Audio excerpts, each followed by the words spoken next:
right, so today we have a very special guest on the program. He's featured on VSiN as well as the Bear Bets Pod. And then he also has his own podcast, which I'll let him plug here in a second. We just want to welcome Will Hill to the show. How's it going? What's up, boys? Thanks for having me. Absolutely. So you are our first guest that is actually in the sports betting industry. So thank you for being the first one here. Can you tell us a little bit about kind of what you're doing and where our guests can hear from you after the show? Yeah, I'm on VSiN a couple times a week, usually with Gil, Lombardi Line, Wednesdays around that first hour with Gil. The Bear Bets podcast, college season is done, obviously. We do 2 a week. The NFL one usually airs Friday mornings. We record that Thursday, so it usually airs Friday. And then just started, like you mentioned, Shoulda Bet More podcast. Been doing it for like 3 weeks now. Had the Bear on, Gil Alexander, Mike Sando, some NFL awards voters. Had Steve Fezzik on the Monday episode to talk about Wild Card Weekend, and he did a great job. I don't know if you guys got a chance to listen, but talking about hacks when you go to Vegas, how to save money, how to get stuff for free, how to drink for free. He was all over the map. He did a great job, so definitely check that out. Shoulda Bet More. Yeah, the last 5 minutes of that podcast was awesome. Go ahead, Slade. I was going to say, I'm going to go off script here. I'm the college football guy. Coiner's the NFL guy. That's kind of how we operate around here. So I listen to Bears Bets all the time. So I heard you guys talking about what the Bears should do with that number 1 overall pick, and just full transparency. I am a Bears fan. We have a lot of Bears fans listeners, and probably even more Bears fans haters. So I heard what you thought the Bears should do with that number 1 pick, but just for the listeners, again, what would you do if you're Ryan Poles? Fields has played better, but I would move on. I would trade Fields, get what I could. That'd be an interesting conversation in terms of like what Fields is worth. I mean, again, he's played well. Can you get like a 1 for him? I don't know. It certainly seemed like he was giving a goodbye to the team, to the fans the other day after the game. And look, as well as he's played the last month, that was not a good performance the other day. They couldn't get in the end zone against the Packers. I just think, to me, it comes down to a couple things. It comes down to money.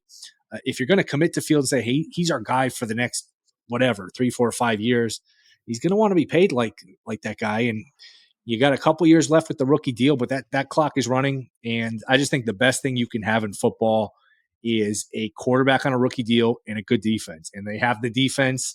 If you trade Fields for picks, you got the Carolina picks. I mean, you're set up with picks where if you could plug in the quarterback on a cheap deal, you are set up for a long time. If you hit on that quarterback, man, you're going to be good. You're going to be good for a while. So that's the direction I would go. I think that's the direction that they're going to go. Do you disagree?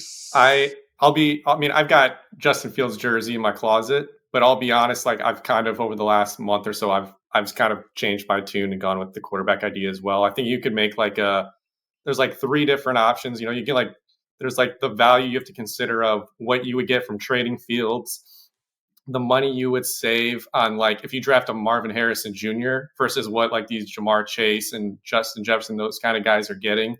Like the money, I think it's a real thing, but I do think it's probably not as drastic as people make it out to be.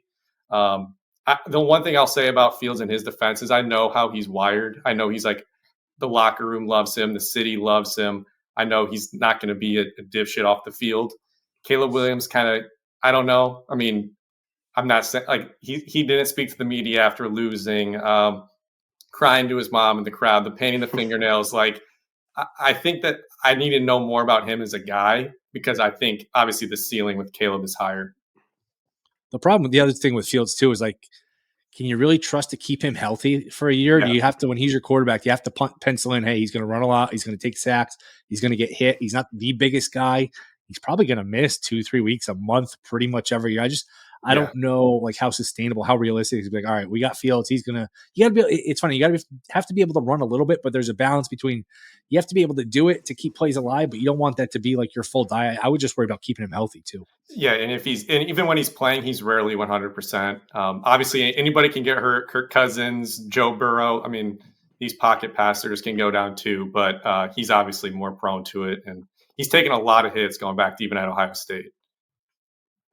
Yeah, and one thing I wanted to add is it's going to be interesting to see who's actually in or like who are the suitors for him because the Steelers, they need a quarterback. The Falcons need a quarterback. maybe even the Vikings. I don't know. A lot of these teams who have like they've won 8 or 9 games with poor QB play, like that could really elevate him into that 10-11 win range, assuming he can stay healthy. So Yeah, and you've yeah, got guys like Cousins who are going to be out there. Like it's a game of musical chairs, and it's like whoever doesn't end up with a chair, maybe they pull the trigger on him. Yeah, you've hit on a few of the teams, the Falcons. He'd be interesting with their speed. I remember he played that really good game against Washington on Thursday night, and somebody came on TV, and I was talking head shows, never say anything interesting really, but somebody was like, "This is it. They should trade him top of his value. He played a great game. Trade him to the Falcons. Falcons are desperate." And that would have been, a good time to maybe do that. I don't know, like the Raiders. There's teams out there, the Broncos, the Patriots. He'll end up with a team. I would think, if you're making a line, yes, no, will he be starting week 1 for a team next year? Yes is a pretty big favorite. I would think he started. There's just not enough good quarterbacks. I mean, you're going to have to fill 32 of these spots. I just don't know that there's 32 viable quarterbacks. So he'll be starting somewhere next year, I would think, week 1. Yeah, the Falcons keep getting brought up. He's from like the Atlanta suburbs and like grew up an Atlanta fan, and he played one of his best games of the year against the Falcons. So that's been getting a lot of the buzz, but who knows? Like you said, there's a lot of teams that would be interested. So yeah, and you couple him with the speed with Pitts and with Robinson, and maybe get a new head coach. Yeah, that too, absolutely. Yeah, so speaking of new head coaches, I wanted to ask you a couple questions too. I wanted to play a fill in the blank game, and Slade, you can go ahead and answer too. You guys can just take turns here. Mike Vrabel, where is he going to be coaching next year? Ooh, because that's hot off the press this morning. I was surprised to see that. At least maybe trade. They said it was going to be too hard to trade him, but how hard is it to get a 7th rounder if you're just going to give him away for free? I'll say New England. I agree. I don't have a lot of conviction, but I agree. I live in Charlotte, and so I've seen a lot of the local media already start talking about Vrabel coming here. I think he'd be dumb to do it, so I'll say he's a smart guy and goes to New England. All right, so he goes to New England. That means Bill Belichick's obviously out. Do you think he ends up in LA with the Chargers, Commanders? Where's he going, Will?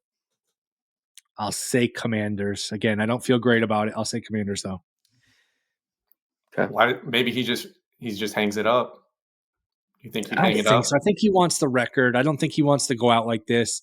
I thought about that too. We all just assume he's coaching. It's not like he's 50 years old. I mean, the guy's 71, 72? Yeah. But I think he's close enough to the record. I think he's competitive enough to he's like, hey, this is not going to be my lasting memory of like Brady wins one. I sit here and I'm, getting my ass kicked in the snow by Bailey Zappi. I was going to think you want to go somewhere now. Again, is Washington the situation? I guess you at least get to start over with a quarterback. How much personnel decision you give him? I hope he goes to the Chargers. I just have a feeling that's where Harbaugh goes. The Commanders have, the GM opening as well. And then they already brought in Bob Myers too. Right. Yeah, so with Belichick, he's 14 wins away from passing Don Shula. I want him to go to the Chargers to break that record because it's going to be pretty easy to rattle off 10 wins with that roster, even though Staley made it seem like it was impossible. I think that's Harbaugh's job if he wants it. Well, then there's also Vegas too, because I could see Harbaugh going to Vegas. Thing is, if you're Harbaugh, you're leaving this cushy job at Michigan. I get you want a title and you can ride off into the sunset. Like, man, you go for so many of these college coaches, they go to the NFL and fail. It's like they don't have a quarterback. You got to go somewhere where you have a quarterback. True. You're going to go to Vegas. You're going to go to Vegas. You're going to be in the same division as Mahomes, same division as Herbert if they can get on track. I mean, Mahomes is enough to be like, do I want to go there? And then I don't know. I mean, I get there's money there and it's the bright lights, but I'd be careful about picking my spots. I'd make sure I go somewhere where I have a chance to succeed. I mean, he's won everywhere he's gone, but I'd much rather have the Chargers job. You know what? If the Raiders are my only option, like the Bears isn't going to open up, that would have been a nice job. That was rumored. If I'm not getting the Chargers job, I maybe just go back to Michigan. But sounds like it's pretty much a done deal. He's going to the NFL, which again, we're all just assuming. We're all just reading the tea leaves. We don't really know, I guess.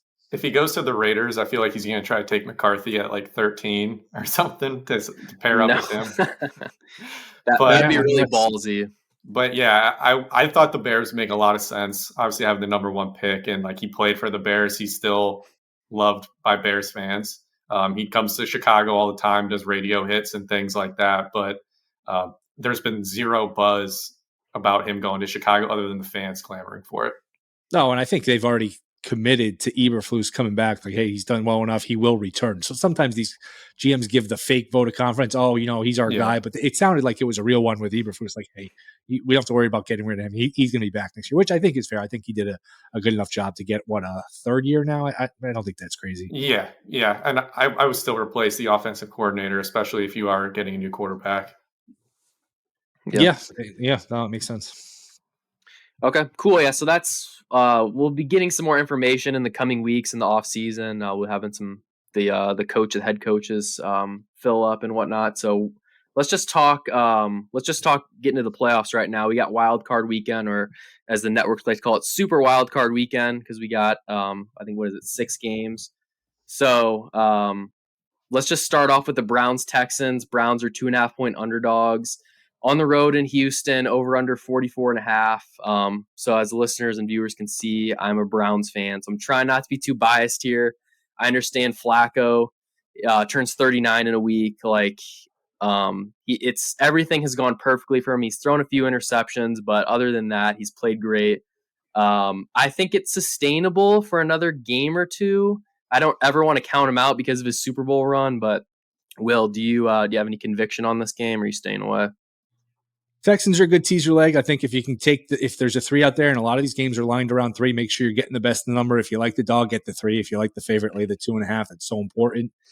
Um, I would lean towards the Texans just because it's still a lot of backup pieces on the offensive line for Cleveland. A lot of backups. I mean, they've had so many injuries. They did play on Christmas Eve. Browns won the game 36-22. We're in control the whole way. Cooper had a huge day, but he had to throw that game away. That was Case Keenum. That was not C.J. Yeah. Stroud. I just think with Houston, you're getting the better quarterback, and Stroud, you'd still rather have him than Flacco. You're home, and you're getting the 3 points. I would just go there. It's not like I think I have some massive edge there. Should be a close game. Should be a competitive game. Do worry a little bit if you're taking the Texan side of it. You got a rookie quarterback against Jim Schwartz, who has been known to give hell to younger players, throw some different looks at them. So that aspect of it, I do think is interesting. But I could see the Browns winning this game by a field goal or so. So it would be Texans or pass for me.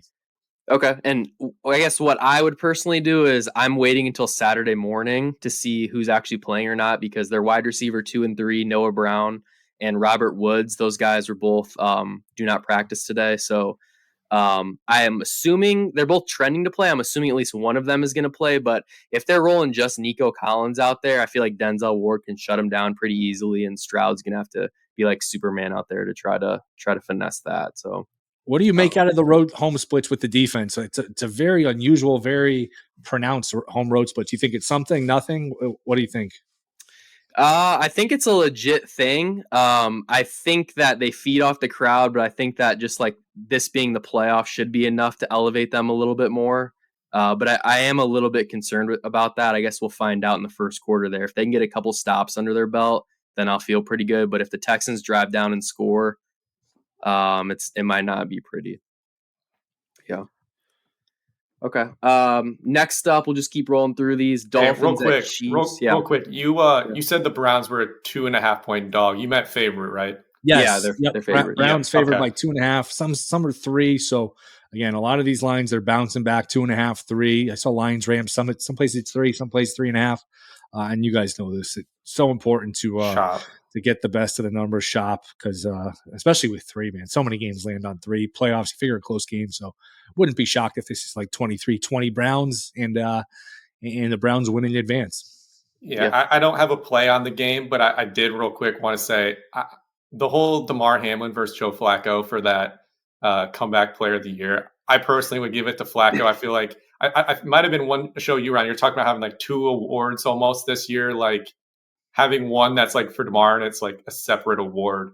That to me makes more sense, because in the spirit of what this award is supposed to be, and it's not like this hopefully an outlier where someone almost dies situation. Joe Flacco to me is the comeback player of the year. Yeah, it's almost like it's the best story, and it's just there's so much ambiguity to it. There's no criteria, there's no guidelines. So it's like, what's the best story? The guy that died and came back and played, kind of. That's an incredible story. Yeah. Or is the guy who, we were not even thinking about? He wasn't even in the league 6 weeks ago, and now he's leading his team into the playoffs. I don't know. You can make a case for either. These are off the board now. So look, I got a nice price on Flacco. I hedged on Hamlin. I should have hedged probably more, because I can't see anybody other than those 2 winning it. I would say Hamlin probably wins a close vote. There's a human element too. And Aaron Schatz, as a voter, has gone on record and saying, hey, I don't think it's Hamlin, but I might just don't want to be. I don't want to put words in his mouth because I don't want to feel. I don't want to be the bad guy on Twitter where, Right. hey, who didn't vote for Hamlin? That guy Yeah. didn't vote for him. You don't want to be that guy, and there's maybe some peer pressure into voting Hamlin. Right. You're trying to get into the head of like other humans and what they're going to vote. So Right. it's that's what the awards market is so interesting is you're trying to like, you're like kind of reading the market of like journalists. All right, especially like MVP, there's some you can quantify it. Most improved or rookie of the year. These are stats based. You can go based on who played well, and you could still debate. There's still some gray area, but with this one, it's so and it's so different too because Flacco's played and played well. Hamlin hasn't done anything on the field, but the fact that he's on the field carries weight. I have no idea. I figure Hamlin will probably win. I think, and these markets aren't open anymore. The last price I saw on Saturday or Sunday was like Hamlin minus 400. That might be as simple as Sando and Shots have gone on these shows, these podcasts, including mine. Not that my show's moving the market, but they've gone on the record and saying they're going to vote Hamlin. Sando did say he was voting Hamlin. So look, there's only 50 of these voters. So if you got 4% of the vote, basically saying they're going Hamlin, then that's significant. Hey, if your show's moving the market, we need you on next year, middle of the season. We can start moving some markets and manipulating things. It's funny to think back at how off these prices are. It wasn't that long ago. Jalen Hurts was like even money to win MVP. I know. And I actually DM'd, or not DM'd, but I asked Jeffrey Benson from Circa on Twitter. I was like, hey, do you have a yes/no price on this? Because they're one of the few books. A lot of these books will just hang a yes price on something. They won't hang a no, so they could just make any number they want.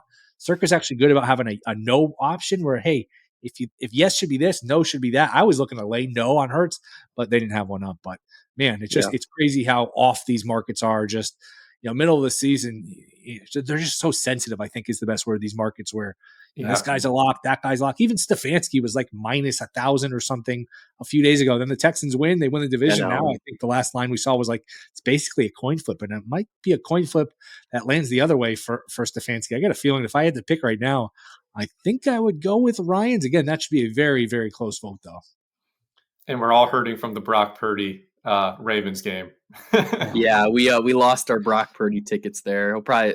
I've seen some people say that he's going to finish second or third, but it's probably not going to be first. That would be worse if you finished second. That would be cruel. Yeah. I'm in our fantasy league too. I was in the championship that night, and I had Purdy. I had all my. It was the championship. I had all my eggs in the Purdy basket. I had Purdy 22-1, and boy, that went downhill. Went downhill quickly. Should have hedged more on Baltimore plus 6.5 because that was a pretty clean hedge. If San Fran won that game, Purdy was going to win the award. That was one where, man, should have taken off a bigger piece of Baltimore. Yeah, definitely. We feel your pain on that one. And brutal. Going back to you brought up fantasy football. Of course, I played you in the semifinals, and that's when Brock Purdy went off the week before. So just a week away from beating. Of course. Painful memories. Yeah. All right. Next game up, we have Dolphins at the Chiefs. Chiefs are 4-point favorites, over under 44. Dolphins were almost the 2 seed, but they lost Sunday night, gave up that punt return to the Bills, and then kind of fell apart late in the fourth quarter. This game is going to be 10 degrees, -8 wind chill.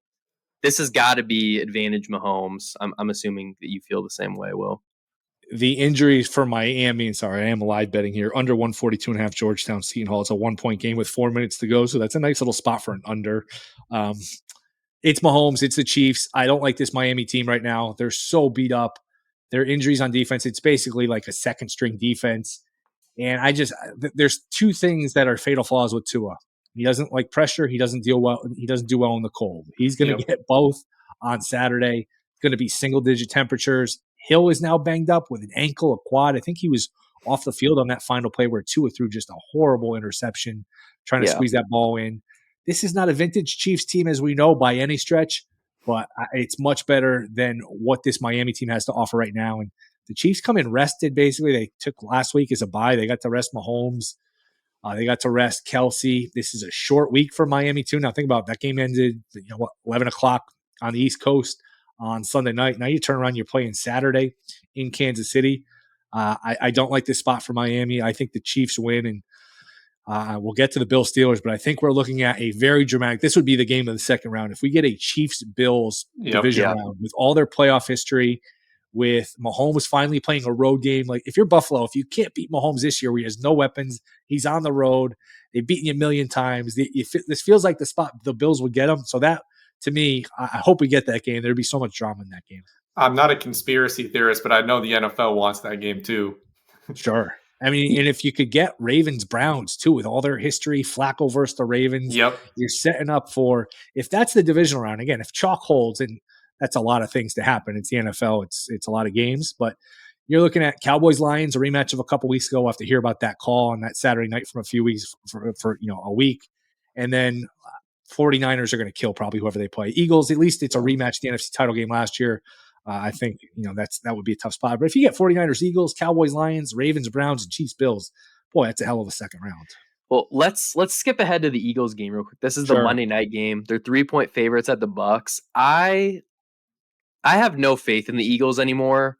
I forgot who I was listening to today, but I think it was Drew Dinsick on his podcast. He was talking about how he has the Eagles as like the worst unit out of every offense or defense left in the playoffs. Yeah. Like you handed the keys to Matt Patricia. Good luck with that. I'm not sure how you can win multiple playoff games if that's the case. And I don't know. I think the Bucks may be live.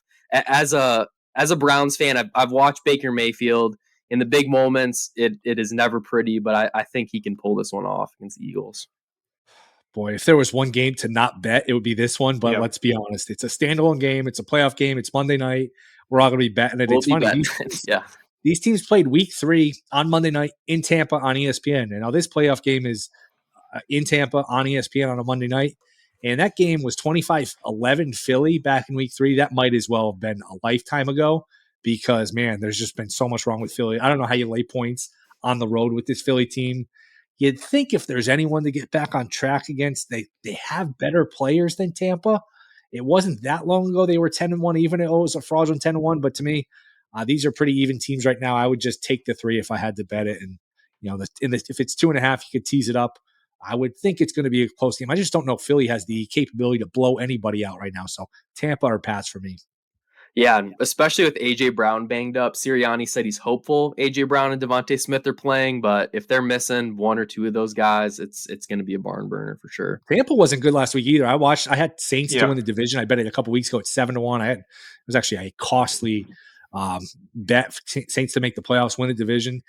Carolina pissed that game away. I mean, they fumbled at the 1. They had another touchdown called back. They had a field goal missed.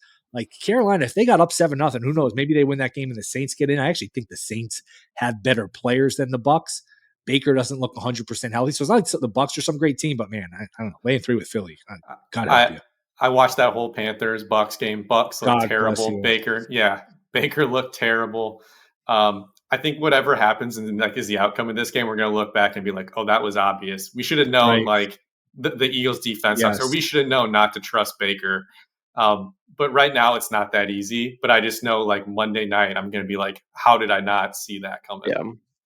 Yeah, I think that's well put. I think, you said it well, where if the Bucks win, of course Philly was going to lose. They stumbled into the playoffs. They're a mess. How could you bet Philly? But if Philly won this game by 10 or 13 points, you go, well, they're still, I know they're in trouble. I know they're struggling, but they're still better than Tampa. So it's right. That's one, if you bet it, you know what?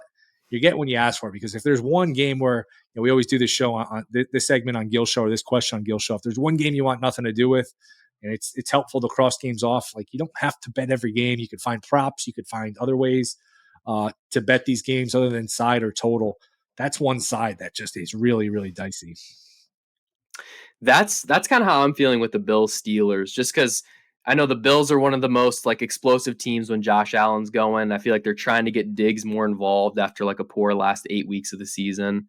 But 10 points is a lot to lay, especially in poor weather. I know the Steelers are trotting Mason Rudolph out, and they got Najee Harris, not the greatest offense there. They're missing TJ Watt. But I don't know. I just feel like the Bills have been such a disappointment this year. I got them 10-1 preseason Super Bowl odds. And I feel like in between the season, they were as down to 5-1 up to 40-1. Now they're back down in the 6-7 range. That is my biggest stay away game. I don't know about you guys. Seems a little high to me. I think that 10 is there because at 9.5, people can use the 7-point teaser, and the book's like, screw this. I don't want you teasing this under 3. So we're just going to jack it up to 10. That's tough in a game where the total's 35 and there's going to be like 50-mile-an-hour winds, you're going to be laying 10 in a game like that. Tomlin Yeah. is a dog. Tomlin with no pressure. Like Tomlin, I feel like Vrabel was a little like this too. When they're a dog, when there's no pressure on them, they thrive. When they're a favorite, you don't like them as much. I mean, look at the Steelers, home against Arizona, home against the Patriots. They lay an egg. But when they're a dog, there's no expectations. They go into Seattle, win. They go into they're home versus Cincy, they win. They're a different team when there's no expectations. So this is, to me, I could see the Bills winning this game by like a touchdown, 20-13, like something like that, not covering. Like dying to bet it? No. If you can find a 9.5 and tease it, use it as 7-point teaser, I'm okay with that. But it would be I would take the 10 with Steelers. Looks a little high to me. I've basically had a policy this year where I'm afraid to bet on or against the Steelers and the Colts because I don't trust either of them, but I also know that they're capable of pulling something out of their ass any week. So those two teams have kind of stayed away from just like a general rule. And I think Yeah, I I'm was going to like that with the stay there NFC too. South. The NFC South was like that for me with these teams. It was like the Bucks, the Falcons, Yeah. Tampa. I mean, Carolina. It's all they're all the Saints. They're all the same team. It's all just Yeah. like they're good teaser candidates because all those games are close and kind of ugly. But trying to figure out a side in these games where the line is 1 or 2, it's like, oh, Their good margin luck. for error is so small that like one Right. special teams play or just like one little fluke play, and it seems like the Steelers always break like one big run or one big pass. It just seems like it throws off everything that went on the other 90% of the game. Yeah. The Will, you mentioned a teaser leg. If you can tease the Bills down, if you can find a 9.5, would you pair that with? Do you like the Cowboys? They're laying 7.5 at home right now, or do you think the Packers will keep that competitive? I like the Cowboys. I like the Cowboys way too much. They're going to be in a million teasers with me. By the time that game kicks off, I'll probably have to bet Green Bay because I'll have so much bet on Cowboys teasers. I think Dallas is such a different team at home. They're 8-0 at home. They're averaging 37.5 points a game at home. Green Bay's a middle of the pack defense. I know they can move the ball a little bit, but if you look at Green Bay, who they've played, the opposing quarterbacks, they haven't been tested on defense. I just don't think they're that good. They've played a lot of the DeVitos. They played the NFC South. They didn't play the Ravens. They didn't play the 49ers. They didn't play the Bills. They didn't play the Cowboys. So now they're going to be tested here. An offense that, they're going to have a hard time, I think, stopping. So to me, my best bet here is Cowboys team total over 30.5. I just think Cowboys get their 31, 34 points here. Dallas is going to be able to move the ball. Just because the Bears offense struggled against that defense doesn't mean it's good. I'll make that clear. Well, Carolina just scored 30 against them. I mean, think yeah. about that. And we watched that Carolina game. It was painful. Rooting for Carolina, like pulling teeth. Oh my God, we got 4 yards. It's just you try to piece these 3-4 yard plays at a time. You get a holding and then the drive's over. So yeah, the fact that Carolina lit this team up for 30, I think says a lot. Matt and I are Iowa fans, and so I compared watching the Panthers offense on Sunday to watching Iowa's offense. It was like you said, pulling teeth. It was, I don't know how people do it every week. They're my local team, so I've watched way too much of them, and obviously the draft pick, rooting against them all year. But yeah, pretty bad. I'm gonna take the Cowboys too, but I am biased because I hate the Packers. So yeah. Can't go wrong there with the Cowboys. McCarthy gets his revenge. Yeah, a lot of good storylines this week. The Browns, Texans, that whole trade, the McCarthy Packers, Stafford Lions, Goff, that whole thing. A lot of good storylines. Yeah, you brought that up on your pod, Will. You were asking, I think it was Fezzik, about like McVay has his familiarity with Goff, and then Stafford's obviously coming back to Detroit. Do you think there's one advantage? I would kind of lean at McVay. I think he'll know what defense to throw out. Yeah, I think he knows Goff. He knows his weaknesses. I think that's a check mark for McVay. And I think the fact that McVay is just a good offensive schemer, a good offensive play caller to know how to expose this Detroit secondary with their weaknesses, I think that helps the Rams. That being said, it does look a little light on Detroit. I know the Rams are everybody's darling and, they're everybody's sleeper. Feels like Detroit. I mean, Detroit's a play away from being the 2 seed in this tournament. The Rams were a fringe playoff team. I know they've been a nice story. They've overachieved. Does feel a little light on Detroit. If I can get a 3 or a cheap money line, I'm probably going to bet the Lions. I do think the Lions are a better team. They're being overlooked a little bit in this matchup. Do you guys trust Dan Campbell? No, he's a little. At least he goes for. That 2-point conversion stuff a couple weeks ago was obviously crazy, but at least he's aggressive. I'd rather err on the side of aggressive than the other way. Yeah, and I'm totally cool with you leaning Lions here. I guess would have to say something like, if this game were outdoors, I would not be betting the line. So I think they Right. can win this round. The problem is if they end up going to Philly or I guess San Fran, the weather would be all right, but still, like I just don't see it. I think Goff needs those perfect conditions to play Yeah, he's well. going to, at least from that, like they're not as good as these other teams. So they're at least getting a break in that aspect where if they win, they're probably going to Dallas. And then if they keep winning San Fran, the weather's not crazy. So it's not like he's going to Lambeau outdoors or he's going to Chicago outdoors. Like he caught a break with the weather. The bracket broke where he's not going to be That's outside shivering. Yeah, that's a good point. That's a good point. Is Sam Okay. Laporta healthy? Is Sam Laporta ready to go? I think he's iffy for Saturday, so who knows? Okay. Yeah, I don't think he's playing. It's a big one. That's a big one. And if he plays, I mean, who knows? Is he 100%? Probably not. Yeah. Yeah. Okay. So we can wrap up here in the next 5 minutes. But Will, we wanted to know if you had any futures or anything you're leaning in terms of AFC, NFC, or Super Bowl. How about a boring one? How about just Rams? I'm sorry. How about Ravens 49ers Super Bowl pays like plus 350? I know it's boring. It's chalk. It's usually, hey, you're just going to take futures on the two best teams. I don't know. You watch the Bills play. You watch some of these other teams play. Is Dallas really going to go into San Francisco and win? Maybe. The rest of these teams, I don't know. San Francisco with the week off to get healthy. Same thing with the Ravens.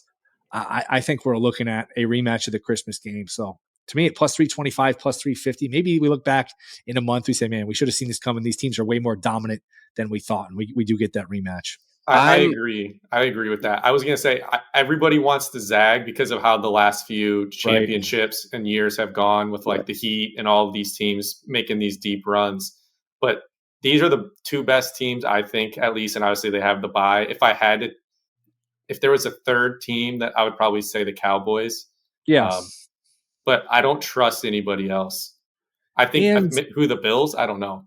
Yeah, and it's not like it's even money or two. I mean, you're getting a nice bang for your buck. I think plus 350 the odds. Like that's not a terrible payout. And if you get to the championship game and the Ravens win and it's the 49ers, you're sitting there with plus 350 where all you need is one team to win and you can buy back plus the points and lock in a nice little profit or lock in the middle, have some fun with that either way. So again, it's chalky, but plus 350, that's really not a bad price. I think maybe sometimes we try to overthink it. I think that's going to be the Super Bowl. I'm a little disappointed in your answer because you gave out Florida Atlantic on to make the Final Four. I thought you were going to come with some huge like Rams Super Bowl or Browns or something like that. But I got a lot of FOMO too. I was doing the write-ups for Fox before the baseball playoffs, and my conclusion was all the teams at the top are flawed. Like the Braves, the questions about their pitching, all these teams have banged up pitching. I should have just taken it a step further and been like, you know what? It's wide open. Why not the Diamondbacks and the Rangers, teams like that? Because all these teams are maybe more even than we think. And that World Series exact that paid like 300 to 1, something crazy. So yeah, it's good to look at the bottom and start up. I don't know that we're going to get some crazy result here. I think San Francisco and Baltimore are pretty dominant. I do worry about the 49ers defense. I don't think they're great on defense. I've seen teams move the ball against them. Who knows if you can rattle Purdy, if you can get Purdy hurt, who knows? Anything is possible. It's a 1-game elimination. So I don't know. Would you guys have a sleeper here in terms of like, hey, this has value as a future? I mean, I'll say the only team that's beaten both of those teams is the Browns, but I'm not going to put money on Joe Flacco. But they do have a championship defense. I mean, they have a coach who's in the Coach of the Year conversation. They have a good home field advantage, things like that. But I don't know. I can't trust Joe Flacco. 3-4 games, whatever it is. So I'd probably stay away. But they are the only team that's competed with those big boys and knocked them off. No, I agree. It'd be tough to see them winning 3 straight on the road. Like that would be, man, they would have to make a movie about that because Flacco not in the league 6 weeks ago, and he's going to come in, be the hero, take them to another Super Bowl. Like that would be just take the Browns, not them to another Super Bowl, get to another Super Bowl. The Browns of all teams beat the Ravens on the way. That would be just something like you wouldn't believe. I mean, that's how you get in the Hall of Fame. Yeah. Be an interesting conversation. Now, he's not a Hall of Fame player, but if he got them to a Super Bowl, I guess, if he ever won another one, that's sort of the magic number where if you win 2, you just kind of get in. It's crazy. A long way to go, though. Long way to go. Yeah, definitely. So speaking of rings, Slade, you have this question on here. We can wrap up with this. You said, which ringless QB needs this the most for their legacy? You have Dak, Lamar, Josh Allen, or basically any QB playing. Who needs it the most for their legacy? Lamar needs to at least make a run. I don't know that he has to win it, but he's only won 1. He's going to have his second MVP. That would be a bad look if, he wins this MVP, wins it unanimously, and then he gets upset by the Bills in the second round and plays poorly. Lamar needs a run more than these other guys. Yeah, I totally agree with that, Slade. Lamar would have 2 MVPs and a Super Bowl. I think that would put him in some pretty elite company. He obviously has never had any playoff success, and he kind of flopped the last time he won an MVP. I think that's kind of been the thing that's always been a knock on him, is that he hasn't won. And so if you put that on his resume, I think we just talk about him a lot differently than we do now. Dak would be interesting just because it's the biggest franchise in the sport. He's always been kind of a guy that has had his flaws too. And then I think Josh Allen still has time, but I think that would get him closer to that Mahomes conversation. Yeah. Yep. Okay, cool. Well, Will, we really appreciate you coming on. This is super insightful. We'll be sure to tweet this out. We're going to be on Spotify, Apple Podcasts, YouTube, so I'll let you know once that's uploaded. But in the meantime, can you just plug your stuff one more time? We want to make sure the listeners can hear. Yeah, my college basketball, I saved everybody a loser, so not that people could tail along, but these college basketball live lines are getting a little sharper, I hate to say, a little harder to beat, which is frustrating. Yeah, Gold Boys Discord, Shoulda Bet More podcast, Bear Bets, VSiN, I'm all over the place. So appreciate you guys having me. This was fun. Okay, awesome. Appreciate it. Hope you have a good day, and hopefully you can come on again soon. See you guys. Thanks.